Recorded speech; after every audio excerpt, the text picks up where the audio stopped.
오늘 주제를 이단의 심리학으로 하겠습니다. 2단의 심리학. 왜 사람들은 이단에 빠지는가라는 거예요. 요즘에 그 이단에 빠진 사람들이 많잖아요. 그죠? 이단이 뭐 한두 개도 아니고 psychology of cult, 컬트라 하기도 하고 헤러시라 하기도 합니다. 오늘날 사람들은 왜 이단에 빠지는가? 킹 제임스 유일주의, 그것도 이단에 가까운 거거든요.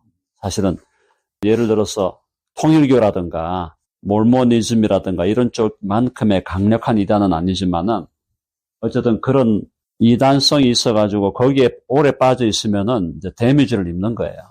본인도 데미지를 입고 또 다른 사람을 또 그런 쪽으로 또 인도하고 이러다 보면 여러 사람에게 해를 입히는 겁니다. 그렇죠? 자, 그래서 왜 사람들은 이단에 빠지는가라고 얘기할 때 첫 번째, 사람들이 이단에 빠진다는 것은 이단의 본질이 뭐냐? 이 사람들의 이단의 그 본질을 우리가 어떻게 이해해야 되나? 본질, 에센스. 이단의 본질은 거짓입니다. 참이 아니에요. 참된 게 아니죠. 그러니까 이단의 본질은 거짓인데, 그러면 그 거짓에 왜 사람이 빠지는가 하는 거예요. 왜 빠질까요? 여러분들도 답을 한번 해보세요. 왜 빠질까요? 자, 왜 빠지는가? 첫 번째는요, 본질적인 얘기를 하는 겁니다. 인간의 마음이 거짓됩니다. 인간의 마음이, human heart가 거짓돼요. 그러니까 거짓에 더 끌리게 돼 있어요. 그러니까 사람들은, 와, 저런 이단에 빠져? 저런 엉터리에 왜 빠져? 저렇게 말도 안 되는데 빠져가지고 있어? 그렇게 쉽게 그렇게 얘기할 수 있지만은 그게 아니에요. 우리가 볼 때 거의 거짓이 분명하게 보이고 조금만 봐도 거짓될 것 같은데도 말이 안 되는 거야. absurd하고, 그죠? false하고. 그런데도 거기에 빠져요. 왜? 인간의 마음이 본질상 거짓되다. 이게 우리 예레미야서 17장 9절. 만물보다 마음이요. 인간의 마음이 만물보다 거짓되다 그러잖아. 이해되시죠? 그러니까 인간의 마음이 가장 거짓된 거예요. 우리가 이제 착각을 하지 말아야 되는 게, 우리 자신들도 그런 부분에서 믿지 말아야 되는 게 뭐냐면, 나는 절대로 이단에 안 빠져. 나는 이단에 안 빠져. 이렇게 스스로를 생각하는데 그게 착각일 수 있다는 겁니다. 이해되시죠? 그러니까 인간의 마음이 만물보다 거짓돼. 가장 거짓돼. 그러니까 이 얘기는 뭐냐면, 내 마음이 가장 거짓되기 때문에 내 마음은 본질적으로 어디에 끌리는가? 거짓에 끌리게 돼 있어요. 거기서 나를 잘 알아야 돼요. 그러니까 내가 deceitful한 heart를 갖고 있기 때문에, 특별히 예수님 믿기 전에는요. 예수님을 믿기 전에는 우리가 이미 굉장히 deceitful한 heart를 갖고 있기 때문에 거짓된 것에 끌리게 돼 있어요. 거기에 더 끌려. 참된 것을 오히려 거부하고, 참이다, 진리다 하는 것을 거부하고, 거짓된 것에 더 끌리게 되는, 더 attract가 되는 거예요. 이게 바로 이단의 심리학의 첫 번째입니다. 첫 번째. 왜 저렇게 이단에 끌리는가? 지금 예를 들어서 킹 제임스 성경 유일주의. 어제 여러분 들어보셨지만 말이 안 되잖아요. 말이 안 되는 얘기예요. 킹 제임스 성경이 무슨 헬라어나 히브리어로 기록되어 있는 것도 아니고, 그게 지금 영어로 번역되어 있는 건데, 그게 최고로 무오하고 최고로 권위 있다 한다는 그런 생각 자체가 난센시컬한 생각인데, 근데 그 생각을 좀 배웠다고 하는, 예를 들어서 박사학위를 받은 사람도 그 생각에 끌리고, 대학 교수도 끌리고, 그리고 뭐 과학적인 연구자도 끌리고, 그죠? 거기에 수많은 사람이 끌려간단 말이에요. 왜 끌려가나? 왜 끌려가느냐? 그것은 그 가르침이 거짓된 것도 문제가 있는데, 그것보다도 우리 마음이, 인간의 마음이 만물보다 거짓되기 때문에 우리는 거짓된 것에 우리가 끌려간다고요. 참, 이게 참, 그래서 거짓된 것에 끌려가기 때문에 여기서 문제가 뭐가 생기느냐. 여기서 온갖 이단이나 거짓 종교라고 또 그게 바르나요? 뭐 이슬람이나 힌두교 전부 다 그 거짓된 종교들인데, 불교 거기에 다 끌려가는 거예요. 다. 만물보다 거짓된 것이 바로 그러한 것이다. 여러분 이해되셨죠? 자, 그럼 이 거짓에 끌려가면요. 그 다음에 예레미야 17장 9절에 나오는 대로 만물보다 거짓되고, 그 다음에 심히 부패하다. 심히 부패하다 그래서 심히 부패하다. 심히 부패한 게 인간의 마음이에요. 부패했다는 얘기는 이제 이게 영어로는 sick로 되어 있는데 보통은 이제 corrupt로 번역을 합니다. corrupt라는 게 부패했다는 얘기는 썩었다는 거예요. 썩었다. 썩었다는 건 뭐냐면 거짓된 것을 따라가다 보면 우리의 인생이 썩어버리고 우리의 삶이 썩어버리는 거예요. 다 썩어버리는 거예요. 다 부패하는 거예요. 더럽고 불결해지는 거예요. 그렇죠? 거짓의 결과, 거짓과 연결된 건 부패한 거야. 썩어지는 거고 불결해지고 오염되고 아무 쓸데없이 냄새가 나는 더러운 것으로 끝난다 이 말이에요. 그래서 이게요. 인간의 마음이 본래 그렇다는 걸 우리가 이해하시죠. 인간의 마음이 본래 거짓되고 우리 마음에 부패한 것이 가득해 있어. 우리 마음에 부패한 것이 가득하기 때문에 우리는 이러한 것들에 끌리게 된다. 자, 예수님 믿기 전에 얘기하는 겁니다. 예수님 믿기 전에 우리 상태예요. 예수님 믿고 나면 좀 달라지죠. 어쨌든 이 인간의 마음이 이렇게 더럽고 세 번째는 인간의 지성, 그다음에 생각, 영어로 마인드죠. 인간의 마인드가 어두워져 있어요. dark. 인간의 지성이 생각과 우리의 마인드가 어두워져 있어. 이걸 이제 우리가 뭐 어리석다, foolish 하기도 표현할 수 있고. 마인드가 dark한 거야. dark한 마인드야. 어두우니까 뭐가 어떻게 돼서 어두움은 어두움을 찾게 돼 있어요. 그죠? 어두움은 어두움을 찾게 돼 있고 어둡기 때문에 진리가 무엇인지 진실이 무엇인지를 분별이 안 되는 거예요. 분별이 안 되는 거예요. 그렇죠? 이단에 빠지는 사람들은 이게 분별이 안 돼. 이게 바른 것인지 아니면 그런 것인지 이게 진실인지 아니면 거짓인지 분별이 안 돼. 지성과 생각과 마인드가 어두워져 있어. 자, 네 번째는요. 감성이에요. 감성은 감정. 이거 이제 우리가 보통 emotion 그러죠. emotion, affection. 이단에 왜 빠지느냐? 인간의 감성과 감정이요. 여기에 왜곡되어 있어요. distorted. 자, distorted가 되어 있으니까 왜곡이 되어 있으니까 감성과 감정이 왜곡되어 있으니까 이 감성을 살짝 부추기면은 넘어가는 거예요. 아유, 오늘 멋져 보이십니다. 괜히 와가지고, 아유, 멋져 보이셔요. 오늘 왜 이렇게 아름다우세요?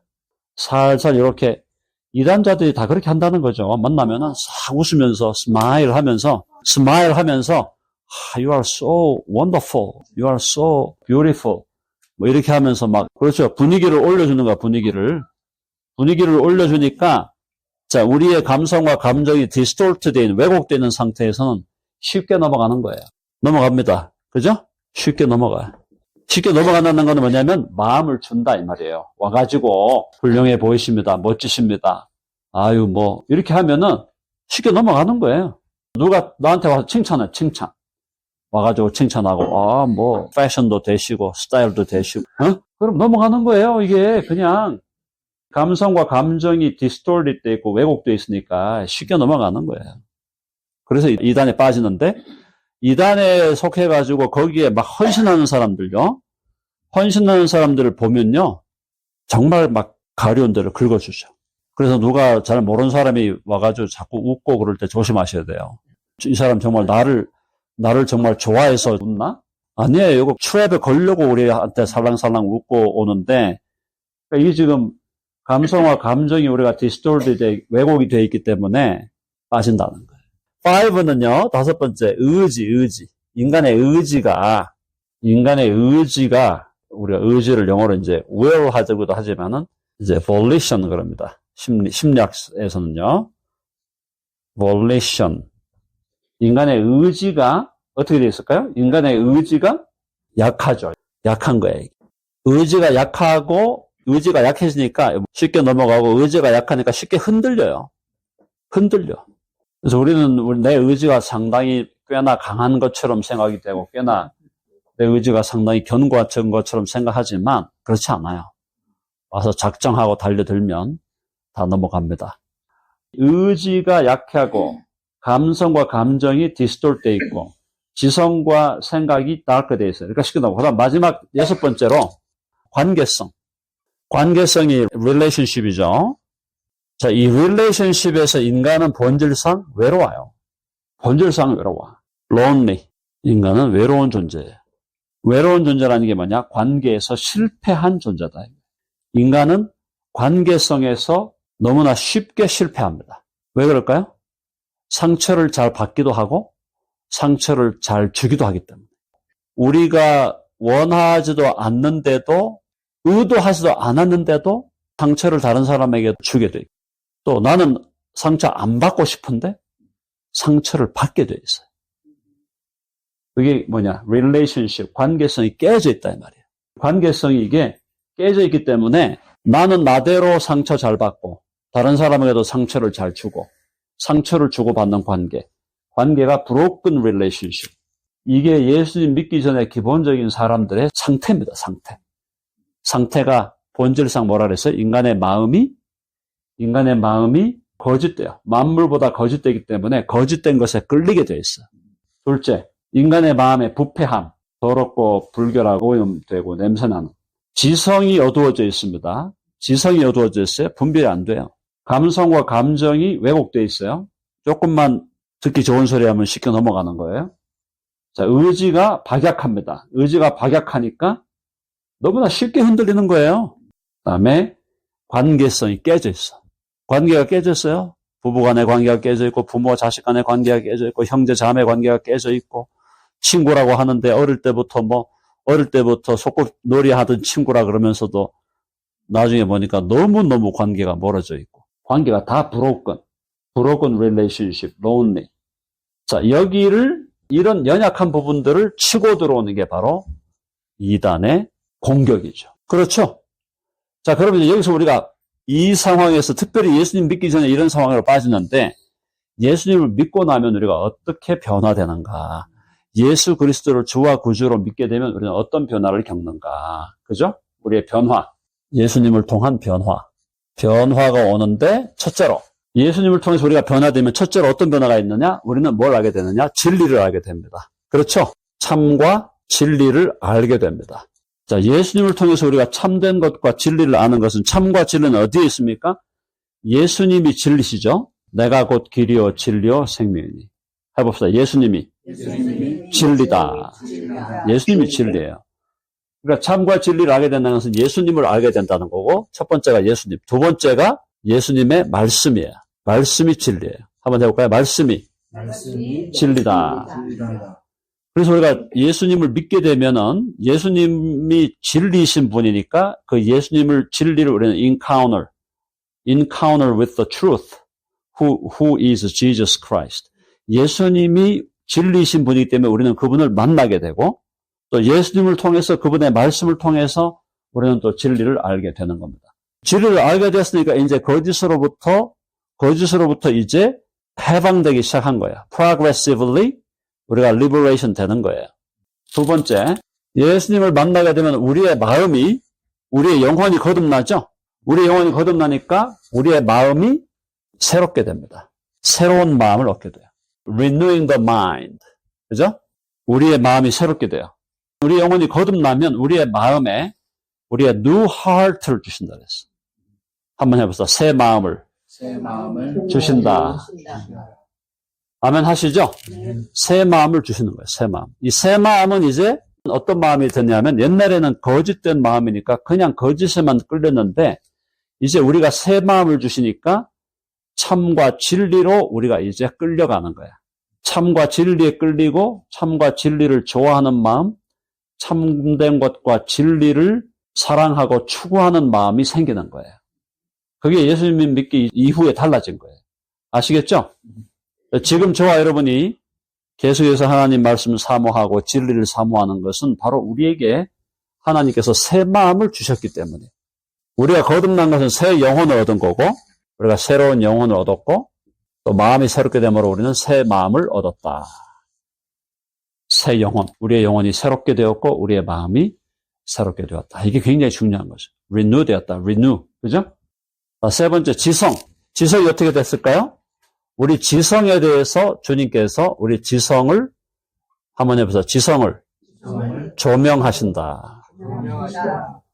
조명은 뭐냐? 빛을 비추는 거잖아요. 조명하는 게 빛을 비추는 거예요. 지금 여기 보세요. 이 불 꺼 보세요. 어두워요. 그죠? 불을 켜서 밝게 하는 거예요. 밝게 하는 거는 어두운 마음이고 분별이 안 되는 이 마음을 밝게 해서 이 생각을 말이에요. 생각과 지성을 밝게 해서 분별하게 하는 겁니다. 분별케 하시는 거예요. 우리의 지성을 밝혀주세요. 지성을 밝혀주시고 지성을 조명해주는, 이 지성의 조명은 누가 하시는 거예요? 특별히 지성의 조명은 다 성령이야. 자, 그러니까 이 전부 성령이 하신 얘기예요. 예수님이 오셔서 우리가 예수님을 만나면, 예수님을 만날 때 우리는 예수님만 만나는 게 아니에요. 예수님을 만날 때 성령도 함께 만나는 거예요. 맞죠? 그럼 예수님 만날 때 성령은 우리에게 오셔서 우리로 하여금 예수님을 만나게 하고 예수님을 알게 하는 것도 성령의 역사야. 1번도 이것도 성령의 역사. 그 다음 2번. 우리를 거듭나게 하는 것도 성령의 역사예요. 마음을 새롭게 하는 것도 성령의 역사예요. 자, 우리의 지성을 조명합니다. 지성을 조명해서 우리의 생각을 밝게 하시고, 그래서 우리가 분별력을 기르게 하는 분도 성령이에요. 네 번째, 우리의 감정이 왜곡돼 있었잖아요. 근데 우리의 이제 감성이 균형을 잡기 시작합니다. 감성의 균형을 잡기 시작해요. 이 중요합니다. 자, 이게 말이죠. 여러분, 심리학에서 질병 중에 조울증이 있어요. 조울증이 이제 바이폴라인데, 이 조울증은 뭐냐면은, 좋으면은 너무 좋아갖고, 싫으면은 땅으로 꺼져가지고 그냥 푹 이러고 있는 거예요. 이게 조울증이거든. 이런 게 이제 어떤 사람은 날짜별로 바뀌어. 그래서 월요일 날은 막, 화요일 되면 푹. 아니면은 하루를 살아가면서도 아침에는 막 이랬다가 점심 먹고 졸리면 이제 막 푹 꺼지고 이런 사람. 이게 이제 이게 이 편차가 너무 심한. 이해되시죠? 이거 문제가 있는 거예요. 이게 균형을 잃은 거예요. 감성의 균형 감각이라는 것은 기뻐하고 슬퍼하는데도 절제된 감성의 표현이 나온다는 거예요. 기뻐하죠. 너무너무 기쁜데 이 기쁨에 내가 거기 완전 퐁당 빠져가지고 정신을 못 차리고 이렇게 하는 게 아니고, 이해되시죠? 기쁨 속에서도 절제의 아름다움이 생기고. 슬프죠? 슬퍼하는데 슬픔에 빠져갖고 슬픔을 인조하는 사람도 있어. 미안한 얘기지만 그게 우울증이거든요. 디프레션에 빠지면, 우울하다는 느낌에 이제 빠지면은, 거기서 더 빠지면, 우울한 게 그냥 좋아. 자기도 모르게. 우울한 게 싫어져야 되는데, 우울한데 그냥 빠져 있는 거예요. 은근히 그걸 인조하고 있는 거야. 아니면은 우울한 게 그냥 편한 거야. 우울한 게 편하니까 그냥 거기에 그냥 머물러 있는 거예요. 이거야말로 엄청나게 sick한 상황이지. sick. 안 된다. 그래서 우리는 감성의 균형을 잡아야 된다. 자, 그래서 우리 감성의 균형에서 우리는 어떻게 해요? 주님 뭐라 그랬어요? 항상 기뻐하라 그랬죠? 항상 기뻐하라는 거, 이 말씀 속에서는 슬픔이나 아픔이 없다는 게 아니에요. 슬픔이나 아픔이 있더라도, 슬픔과 아픔이 있더라도 그럼에도 불구하고 하나님으로 인하여 기뻐하는 겁니다. 하나님께 호흡부를 두는 거예요. 그죠? 하나님으로 인하여 기뻐하는 거예요. 그래서 이 감성이 균형을 찾게 되는 거예요. 그래서 어떤 사람이 와가지고 살랑살랑 된다고 쉽게 넘어가고 이러지 않는 거예요. 딱 분별하고 정확하게 판단하고, 그래서 상식을 존중한다. 상식 있게 행동한다. 이 말이죠. 5번째, 의지. 이게 중요한데요. 의지가 아주 박약했는데 우리가 이제 의지가 견고해지는 겁니다. 자, 의지가 견고해진다는 것은 이게 고집이 세지는 게 아니에요. 고집이 세지는 거 아닙니다. 아시겠죠? 의지가 견고하다는 것은 영어로 하면은 flexible 하는 사람이 하는 거예요. flexible. 그죠? 나무가 말이죠. 이게 바람이 올 때 흔들려야 되거든요, 이게. 이렇게 흔들려서 이렇게 flexible 해야 이게 오래 간다고요. 나무가 딱 서가 있으면서 바람이 오는데도 지가 이걸 딱 계속 버티고 있겠다? 벗기는 거. 자, 무슨 뜻이냐? 의지가 견고하다는 것은 고집이 세다는 게 아니에요. 의지가 견고하다는 것은 그만큼, 영어로 요즘에 좋은 편이잖아. resilient? resilient는 말이 flexible 하다는 거예요. 그러니까 이렇게 자연스러워져. 누가 흔든다 그럼 살짝 물러가는 거야. 누가 훅 들어온다? 싹 빠지면서 딱 받아내고, 그 다음에 또 필요할 때 나갈 때가 되면 또 필요하게 딱 나가고. 이게 resilient한 거거든요. 여유가 있는 거야. 여유가 있고 융통성이 있고 flexible하고, 그죠? 어떤 흐름을 잘 타고. 이해되시죠? 누가 공격해 들어오는데 거기에 자기가 힘도 없어서 받아버리면 자기가 깨지는 거예요. 왜 그래? 들어오면 누가 들어와, 오케이, 들어오면 싹 피하면서 받아갖고 탄력성이에요. 탄력성. resilient는 말은 우리나라 말로 탄력성. 고집이 센 거 아닙니다. 고집이 세면요, 그거 좋은 거 아니에요. 고집 센 사람 진짜 좋은 거 아닙니다. 아시겠죠? 고집이 세다는 거 성경에서 우리 목회자에 대한 퀄리피케이션을 줄 때 고집이 세면 안 된다 그래요. 고집이 세면 안 돼요. 탄력성이죠, 탄력성. 자, 그래서 의지가 견고해진다는 것은 고집스럽게 사는 게 아닙니다. 이해되시죠? 탄력성 있게 사는 거예요. 그러니까 본질적으로 내가 컴프로마이즈 할 수 없는 부분을 제외하면은 다 컴프로마이즈 할 준비가 돼 있어야 돼요. 무슨 말인지 이해되세요? 이센셜한 것에 대해서는 나는 이건 컴프로마이즈가 안 돼. 오케이, 좋아. 그거는 컴프로마이즈 하면 안 돼요. 타협하면 안 돼. 이센셜한 거는. 그거 외에는 컴프로마이즈 해도 괜찮을 것 같으면 컴프로마이즈 할 준비가 돼 있는 사람. 그 사람이 탄력성이 있는 사람이에요. 근데 뭐 별로 본질도 아닌데 예를 들어서 이런 거 있잖아요. 예수 믿는 사람이 영화관에 가면 안 됩니다. 이렇게 한 사람도 있어. 옛날에 그런 사람 많았어요. 예수님 믿는 사람들 영화관에 가면 안 되고 영화를 보면 안 된다. 이런 게 굉장히 강했다고 옛날에. 이게 puritanical thinking이에요. 청교도적인 생각인데 그게 무슨 본질이야?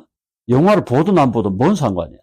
그게 flexible하게, resilient하게 해야 되는데 거기에 딱 꽂혀 있으니까 예수님 믿는 사람은 영화관에 가면 안 됩니다. 그래갖고 어떤 처녀가, 예수님 믿는 처녀가 영화관에 가면 안 된다는 얘기를, 그걸 교육을 받았어. 근데 좋아하는 남자친구였는데 얘가 영화관을 잘 다니네? 그래서 그냥 사귀지도 못하고 그냥 헤어지는 거예요. 근데 첫사랑이어가지고 너무너무 마음이 아파. 뭐 하는 짓이에요? 상식이 안 통하는 거죠. 그렇게 하면 안 된다. 그러니까 의지가 견고하다는 것이 고집이 stubborn 해가지고 고집이 세다는 게 아니라 탄력성이 있기 때문에 꺾이지 않는 거예요. 꺾이지 않는 거야. 이해되셨죠? 마지막 6번째, 관계성입니다. 관계성에서 제가 가장 중요한 게 뭐라고 했습니까? 관계성에서 가장 중요한 건 어떤 사람과 관계를 맺든지 그 관계가 아름다워지기 위해서 가장 중요한 것이 존중하는 거라 그랬죠. 리스펙트를 해야 돼요. 그 사람이 리스펙트 받을 만한, 겉으로 보니까 옷도 막 허름하게 입고 완전 냄새나는 옷 입고 왔고, 옷도 냄새나고 막 얼굴도 안 씻어가지고 막 머리도 막 disheveled 돼가지고 막 헝클어져 있고, 아무리 누가 봐도 100명이면 100명이 봐도 저 사람은 리스펙트 안 해도 될 만한 사람이야. 이해되셔요? 그래도 리스펙트를 하는 것이, 그게 릴레이션십에서 성숙한 사람이야. 100이면 100이 저 사람 그냥 무시하고 여기 왜 왔어요? 빨리 가세요. 당신이 있을 자리가 아니에요. 막 쫓아내는데 그게 아니고, 그렇게 겉으로 보기에 그렇게 분명히 보여. 겉으로 보니까 막 옷도 허름하게 입었지, 막 냄새 나지, 막 얼굴도 안 닦았지, 뭐 이런 상황이니까 딱 보니까 이 사람은 뭐 쉽게 그냥 disregard 하고 그냥 쫓아내면 되겠다. 100이면 100이 다 그렇게 생각해도 우리 예수님 믿는 사람은 그래도 존중해야 된다. 아멘 하시죠? 네. 자, 한번 해봅시다. 그래도 존중하자. 왜? 한 인간이 아무리 그렇게 못난 인간이라도 그 인간이 지옥 가기 전까지는 아직도 구원받을 희망이 있는 사람이고, 그렇잖아. 아직 지옥 안 갔잖아. 그죠? 지옥 가기 전까지는 아직도 희망이 있는 사람이고, 이 사람은 하나님의 형상으로 만들어진 사람이에요. 이해되시죠? 어떤 인간도 우리가 존중해야 돼. 이게 릴레이션십의 기초예요. 이게 기초야. 그런데 우리가 볼 때는 100이면 100 다 그냥 존중 안 할 사람 같은데, disrespect를 해도 될 것 같은 사람인데, 아니에요. 우리가 믿음이 자라고 성장하게 되면 관계성에서 모든 사람을 존중하. 그 사람이 나를 갖다가 존중 안 한다고 해도 상관없어. 나를 존중 안 한다. 그러면 이제 오히려 저 사람이 나를 존중 안 하면 저 사람 불쌍히 얘기죠. 너무 안 된 거지. 얼마나 못났으면 나를 그렇게 존대하지 않을까, 존중하지 않을까. 불쌍한 사람이에요. 그렇죠? 그래도 나는 존중하겠다. 그렇죠? 그래도 우리는 존중한다. 리스펙트를 하겠다. 이게 우리 릴레이션십의 성숙의 열쇠다. 그러니까 아까 이제 우리가 2단의 심리학으로 갔지만, 2단의 심리학으로 시작을 했지만, 2단에 왜 빠지느냐? 이러한 이유 때문에 2단에 빠지지만은, 2단에 빠지는 그 예수님 믿기 전에 그 상태에서 우리가 예수님을 믿게 되면 이런 변화들이 오게 된다. 그죠? 참과 진리를 알게 되고 영혼이 거듭나고 마음이 새 마음을 얻게 되고 지성이 밝아지고 감성이 균형을 잡기 시작하고 의지가 견고해지는, 견고하면서 탄력성이 있는 거예요. 그리고 관계성에서 모든 사람을 존중하게 되는 그런 식으로 우리가 이제 변화되면 이단에 빠질 일도 없을 뿐 아니라 이단에 빠질 일이 없죠. 우리가 지금 진리를 알고 있는데 왜 빠져요? 빠질 일이 없어요. 그리고 이단자가 와가지고 우리를 갖다 디시브 하려고 할 때도 딱 보면 알아요. 아, 이 사람이 뭔가 지금 그 모티프가 있는 거야. 그걸 가지고 와가지고 영어로 ulterior motive 했다 그러잖아. 그게 있어가지고 딱 숨어가지고 이제 그걸 갖다가 그래서 우리한테 와가지고 뭘 갈취해 가려고 하는지 딱 우리가 분별이 되는 거예요. 그럼에도 불구하고 정말 참 존중받을 만한 자격이 없는 사람 같은데도 우리는 그 사람을 존중하는, 그래도 존중할 때 그를 통해서 부족하지만 우리를 통해서 하나님 나라의 킹덤 블레싱이 전달되는 거예요. 킹덤 블레싱이 전달돼서 그 사람도 정말 허름한 차림으로 온 그 사람도 예수님을 믿고 예수님께 돌아올 수 있다는 겁니다. 근데 그런 사람이 혹시 천사가 분장해가 나타나는 사람일 수도 있다는 거예요. 그러잖아. 나그네들을 대접해라. 네가 모르는 나그네들을 잘 hospitality를 해라. 근데 알고 보니까 그 사람이 천사였던 거야. 그런 일이 지금도 일어날 수가 있다는 거예요. 그러니까 우리는 모든 사람을 respect하는 기본적인 이게 basic attitude예요. basic attitude. 아시겠죠? 네. 기본적인 태도가 모든 사람을 존중하는 태도로 그렇게 가야 우리의 관계성에서 우리는 실패하지 않고 승리하게 된다. 자, 여기까지 일단 오늘 강의하고